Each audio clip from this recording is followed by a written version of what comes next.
Tantor Audio, a division of Recorded Books, presents Health at Every Size, The Surprising Truth About Your Weight, by Linda Bacon, Ph.D., narrated by Emily Durante. Publisher's Note: this audiobook is packaged with bonus material, which has been included on the first audio and MP3 CD. If you downloaded this audiobook in a digital format, please visit Tantor.com and type Health at Every Size into the search box. Follow the link to the book's page, then click on PDF Extra 1. When prompted, enter the access code APPETITE to access the bonus material. Preface. I am tempted to weigh myself, to reassure myself and you, the listener, that I am qualified to write a book about weight regulation and can lead you through your own journey of understanding and making peace with your body. Withstanding the temptation has at times been like the fight of an alcoholic to stay sober. The drive, a clear statement of the insidious nature of the cultural attitudes that have lodged inside my psyche. Only through extraordinary effort and education have I been able to free myself from my obsession with weight. Starting in early adolescence, I stayed abreast of the day-to-day differences on the scale. Convinced that I would be more popular if I weighed less, I started dieting to escape a weight problem that existed only in my head. I would endure weeks on a semi-starvation diet until my desperation for food drove me to eat everything in sight. I thought there was something deeply wrong with me because I could not control my unrelenting drive to eat.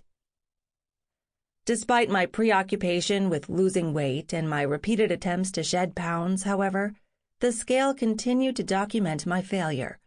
My weight inched up. My self-esteem plummeted. Both my parents are well practiced in the art of weight loss. During many dinners, I watched my mom exhibit extraordinary self-control, barely eating or nursing her shrimp cocktail, while the rest of us dined on course after course of sumptuous, heavy restaurant foods. The next day, a large bag of potato chips would mysteriously disappear from the pantry. My dad was also adept. He would order his turkey sandwich dry and then carefully remove a piece of bread, only to experience an attack of the munchies later at home, where he would wolf down ice cream and cookies. But I don't blame them for my own dieting history. If I didn't get it from them, I doubt I would have escaped the culture outside our home. My pain regarding my weight reached an intolerable level by the time I was in college. I became convinced that if only I could lose weight, I could change my life. And so my life deteriorated as I obsessed about food and activity to the detriment of my studies and social relationships. I weighed myself daily and let the scale determine my mood. My junior year of college, when I studied for a year in India, was a turning point. My surface reason for going was a fascination with India's spiritual traditions and the hope for discovering some sense of inner peace. But I was even more motivated by the idea of escaping my family, friends, and social insecurities so that I could diet in earnest. I naively pictured myself meditating and rising above earthly needs, especially food. For short periods, I did find solace. Even better, or so I believed at the time, I accomplished my goal, returning to the United States thin. It only took a few months, however, for my weight to zoom back to its previous level, and then higher. My pain preoccupied me so completely that I felt little choice in deciding on a course of study when I returned to college. To save myself, I became determined to understand everything I could about weight regulation. At first, I studied the cultural issues, which taught me the why behind my body image issues. I came to understand that the shame I felt about my body was part of the North American female experience, reflective of a cultural pathology regarding a woman's appearance. Since that time, cultural pressure on women has bumped up several notches, with accompanying pressure on men, many of whom now share women's eating and body image dissatisfaction. I then earned a master's degree in psychotherapy, with a specialty in eating disorders and body image, and worked as a psychotherapist. I learned more about myself, how I often turned to food for solace, how it had served as a crutch to protect me from pain, and how it had become a close companion I counted on. My body fat served as a convenient excuse for avoiding intimacy and new challenges. It was also a punching bag to blame when anything went wrong. I learned that I didn't have an eating problem, but I clearly had a problem taking care of myself. As this wasn't a problem of psychology alone, I went back to school.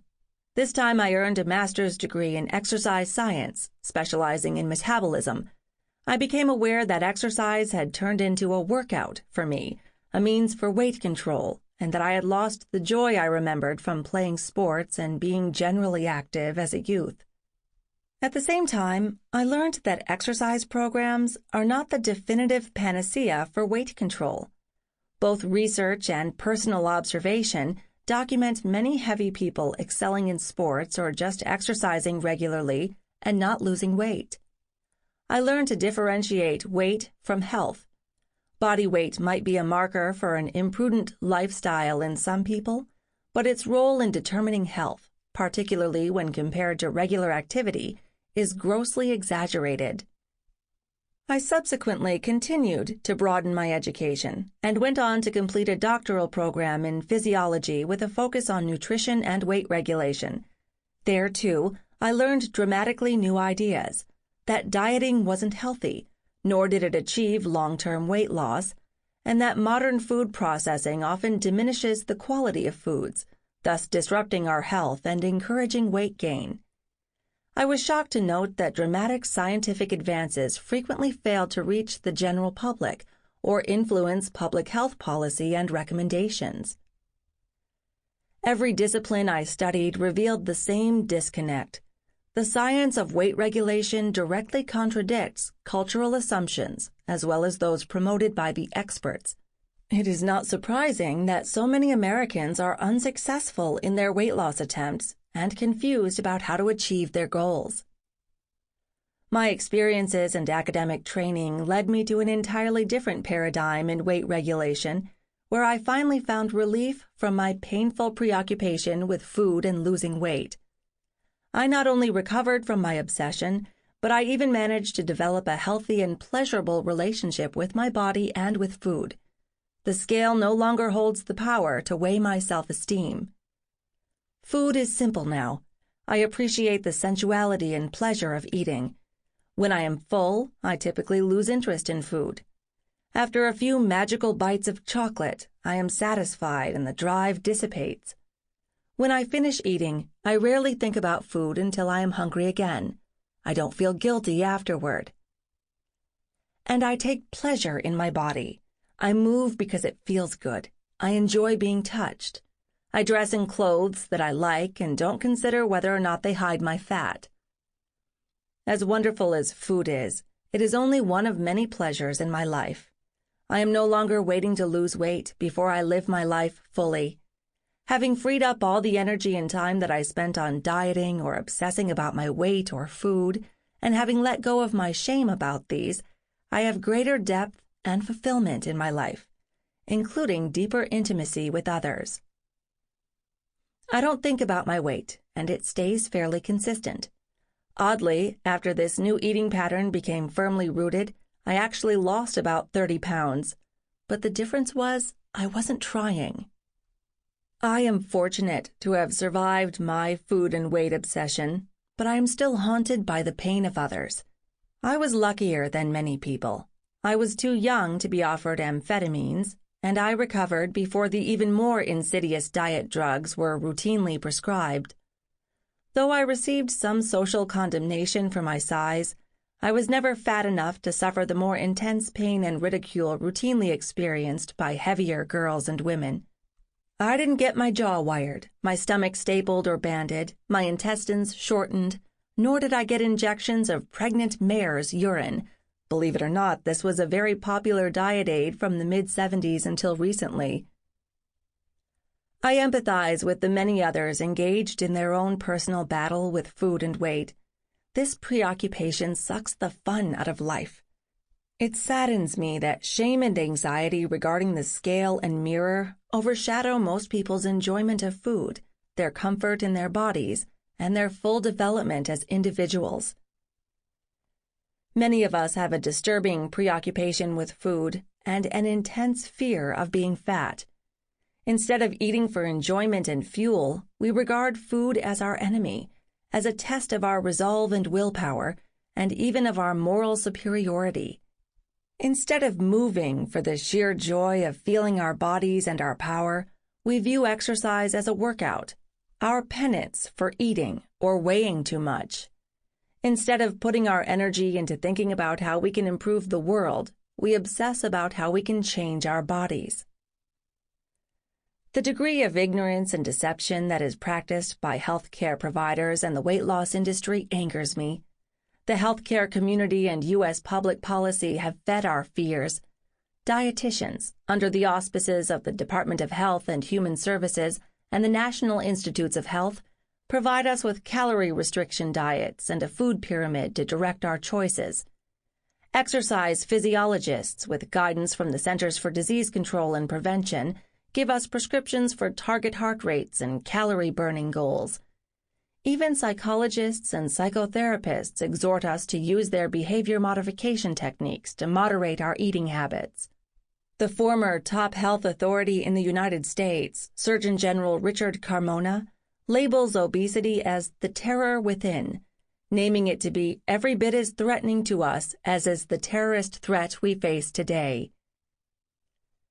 Because every authority and institution urges us to fight fat, weight control is no longer merely a public health issue, but a moral imperative. From every pulpit of weight control, we hear a singular message: follow my plan, you'll lose weight, improve your health, become a better person, and have a happier life. Dieting has become such a major force in our cultural landscape that most people view weight control as the normal, right thing to do. While exercising may not be as common, we are all certainly aware that we should exercise and feel the guilt of not doing enough. Americans desperately want to lose weight, no doubt about that. Our failure to do so is certainly not for lack of trying.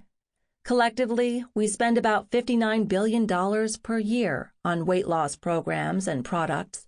We invest an enormous amount of time and energy on our weight loss goals. Despite these efforts, we just keep getting fatter and fatter. Until the very recent leveling off, we had several decades of unprecedented weight gain. As the national waistline grew, so did the bottom line of the weight loss industry. Although I also fell into the trap of believing what the experts told me, I now know how misinformed they are and how damaging their message is. Health at Every Size is my attempt to correct America's weight problem. The answer has nothing to do with dieting or self-denial and everything to do with eating and self-affirmation. Naming the roots of weight gain is not complicated. Weight gain occurs when the food energy we take in exceeds the energy our bodies spend. This maxim is basic biological fact, an application of the well-established first law of thermodynamics. The conventional approach to weight loss exploits the obvious, directing us to eat less and/or exercise more. As logical as it may seem in theory, it has become increasingly clear that it just does not work. Something is undermining our ability to control our weight. Recent breakthroughs in scientific research provide the explanation. We now know that weight gain is in part a biologically induced result of the dietary habits that are currently encouraged and common among Americans.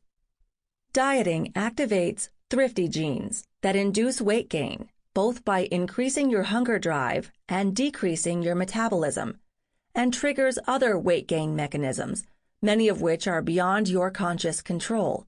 Also, some food choices that have become increasingly common bypass your internal weight regulation system. Since their calories don't register, eating them can result in an insatiable appetite, even when sufficient or more than sufficient calories are consumed. Dieting is not only ineffective at producing long-term weight loss and satisfaction, but actually promotes the opposite. Common wisdom has led us down the wrong path.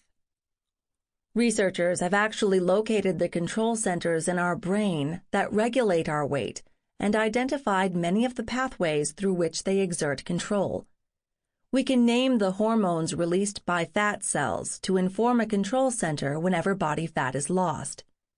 We can also trace the neurotransmitters released after fat loss that increase our appetite and decrease our metabolism, ultimately leading to weight regain. This information substantiates what millions of Americans know from personal experience. Diets are a setup for failure.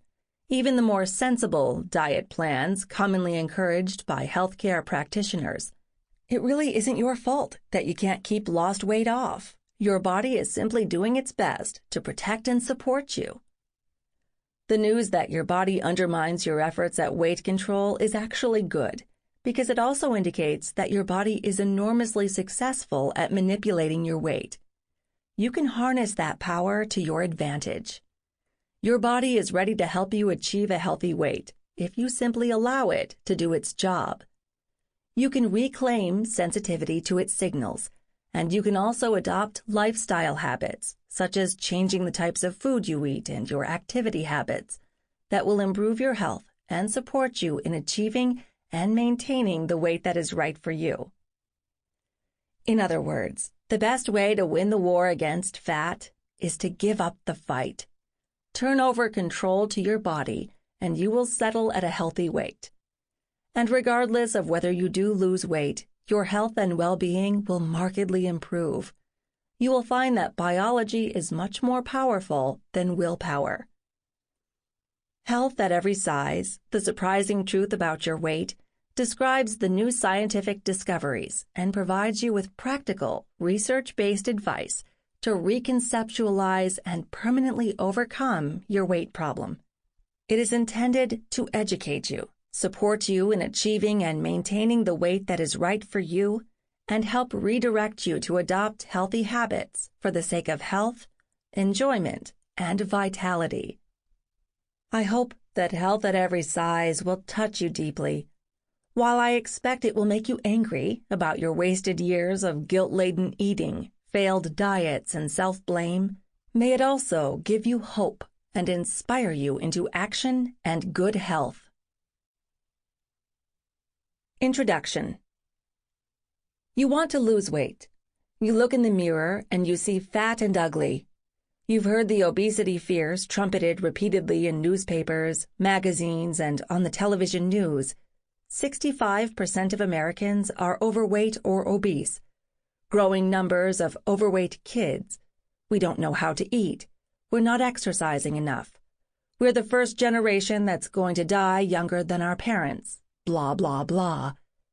So you buy one diet book after another, desperate for the one that will finally save you. But they never do, at least not in any lasting way. Face it, the D word is dead. A new diet isn't going to get you what you want. You've been there, done that, and there's no point in trying again. Even exercise programs don't deliver. So you picked up this book, Health at Every Size, The Surprising Truth About Your Weight, hoping it will finally provide the cure. This book can cure your weight woes, but the answer may be different from what you've imagined. Health at Every Size is not a weight loss book. It's not a diet book. It's not an exercise program. Health at Every Size is a book about healthy living, one designed to support you as you shift your focus from hating yourself and fighting your body to learning to appreciate yourself, your body, and your life. It's a book designed to help you break free of the weight loss mentality and embrace the health and happiness mentality. Because really, what's beneath your weight loss quest? Isn't your ultimate goal to feel better about yourself? To feel love, acceptance, vitality, or good health? That's the Health at Every Size promise. You can feel better about yourself. You can feel loved, accepted, and vital. And you can improve your health, regardless of whether you lose weight. Health at Every Size is not speculation or unproven theory. It's based on a scientifically tested program. The program was evaluated through a government-funded academic study, its data published in well-respected scientific journals. It showed that the program can give you what you want. Even the United States Department of Agriculture, USDA, touts the Health at Every Size program as the new hope for people struggling with their weight. Oh, no, you may be thinking. To feel better about myself, I've got to lose weight. That's what the women in our research study initially thought. When my colleagues and I recruited participants for the study, we ran open-ended ads for large women who were struggling with their weight and interested in feeling better about themselves and improving their health. Every respondent assumed they were applying to participate in a weight loss program. After all, they figured, how can large women feel better about themselves and improve their health without losing weight? The disappointment was palpable during the orientation session when the women randomly assigned to the Health at Every Size program learned they would not be part of the weight loss group, the control group. If they could have walked out then, I think they would have. Fortunately, they all decided to stay through the initial meeting. During that meeting, I asked the women to reflect on their history of trying to lose weight. We shared stories of diet and exercise routines, stress management techniques, years spent working with nutritionists, physicians, psychotherapists, hypnotherapists, personal trainers, clergy, and psychic healers. We laughed and cried as we remembered the money and energy we wasted on fat magnets, slimming slippers, thigh creams, ear staples, and even headbands purported to help dream the fat away. We bonded over the underlying pain and desperation that led us to try everything and anything, from the mundane to the outrageous, and repeatedly go back for more. It became clear that in contrast to the negative stereotype of the lazy and undisciplined fat person, everyone in this group had exhibited tremendous determination, strength of character, and willpower in their persistent attempts to lose weight. You'll hear more about the study later in the book, but let me share with you one story that will show you how life-changing this book and its program can be. Kelly was one of the quieter participants that first night. Although highly motivated to make changes in her life, she was also dubious about our approach. Like the other women, she very much wanted to lose weight and had a long and painful history of fruitless attempts. She'd often felt that initial hope and enthusiasm at trying something new, only to be disappointed in the end. She was pessimistic that we could provide anything significantly different than what she'd already tried and failed at countless times before. It wasn't until the end of the session that Kelly finally spoke. Slowly at first, then with increasing intensity and emotion, she described the ways in which her inability to lose weight and the subsequent self-hatred controlled much of her life. Other group members nodded in recognition as Kelly admitted that she rarely ate at restaurants because she dreaded the looks of other diners as she ate, feeling their judgment and disapproving looks at her body and the food she chose. She described how her self-hatred led to isolation, how she'd sometimes cancel plans with friends because she couldn't bear to be out in the world in such a fat body. She kept returning to the refrain that she had tried to lose weight, she had really tried, but she was just too weak to keep up the regimen of dieting or exercise. I suggested to Kelly, to all of us, that perhaps we hadn't failed. Maybe, I said, we had successfully tested many weight loss regimens, and they had failed us. Had it ever occurred to them that maybe we did everything right, but the techniques we tried just weren't capable of delivering on their promise? They all looked at me blankly. This possibility was clearly something they hadn't considered. They had spent years viewing their weight as evidence of their own personal failing. The women were provided with a rough draft of this book and met weekly to discuss the personal meaning of its contents. As they learned more about the science behind weight loss, why some bodies naturally weigh more than others, why conventional recommendations to diet or exercise may not have much impact on weight in the long run, and that weight is not such an important factor in measuring one's health or worthiness anyway, an incredible transformation occurred. In the end, the women participating in the Health at Every Size program emerged with better physical health, higher self-esteem, and a relationship with food that's as healthy as their cholesterol and blood pressure levels. The women participating in the diet program experienced none of these benefits and regained the weight they initially lost. You'll hear more about the Health at Every Size study later in the book. I bring it up now because I want you to know that even if you picked up this book looking for a weight loss solution, you may want to stick with it, even though you know up front that you won't be getting the prescription you seek. I want you to hear what Kelly wrote in her journal shortly after that first meeting. It was powerful to realize how hard we'd all tried to lose weight, how humiliating some of those attempts were, to feel one another's desperation. I so empathized with the other group members as we shared stories of our hopes getting dashed again and again. What motivates us to keep trying?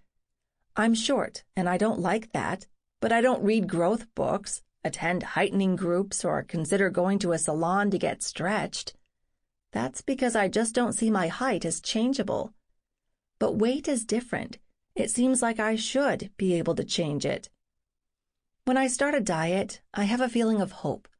I was on a real high on my way to that first meeting. I let the fantasies run wild. This is an actual government-sponsored university study, state-of-the-art. I'll finally lose weight. Guys will notice me as I walk down the street. My mom will tell me how proud she is. I can have confidence when I apply for a job. And then I heard Dr. Bacon say that weight loss may not be possible and would not be a goal. I felt like I had just been popped, like she inserted a needle into my big balloon and my insides were leaking out. Life didn't seem worth living without the hope that I could be thin. But as this thought crossed my mind, it helped me to see the extent of my magical thinking, how much I have riding on the fantasy, why I keep trying so desperately to lose weight. Inside, I believe that weight loss is the only thing standing between me and happiness. So if I never get thin, I can never be happy. I can never become the person I want to be. In that moment, I understood. It was the dream of weight loss that clouded my ability to be happy with myself, not the weight itself. Perhaps Health at Every Size can finally help me feel better about my life and myself. The Health at Every Size program won't ask you to give up on your dreams. It will help you to actually live them. It will give you the tools to realize those dreams, to live in a body you love, and to focus on things like feeling good and enjoying life, no matter what your weight. Decades of research, and probably your own personal experience, show that the pursuit of weight loss rarely produces the thin, happy life you dream of. Dropping the pursuit of weight loss isn't about giving up. It's about moving on. When you make choices because they help you feel better, not because of their presumed effect on your weight, you maintain them over the long run. You do it because you want to, not because you believe you should. When you stop trying to control your weight through willpower, your body starts doing the job for you, naturally and much more effectively. If you stop fighting yourself, achieving and maintaining a healthy weight is effortless. Consider Kelly's experience. Before participating in the Health at Every Size program, I never truly enjoyed food.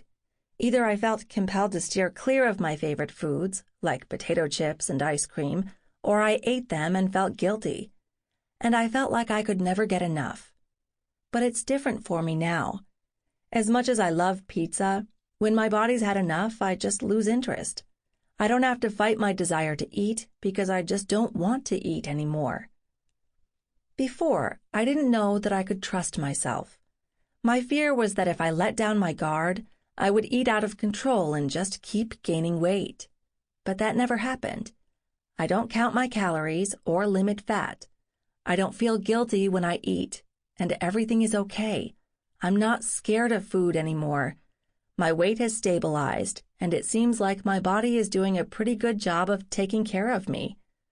More importantly, I can now say that I absolutely love food. I never knew chocolate was so amazing. Sample complete. Ready to continue?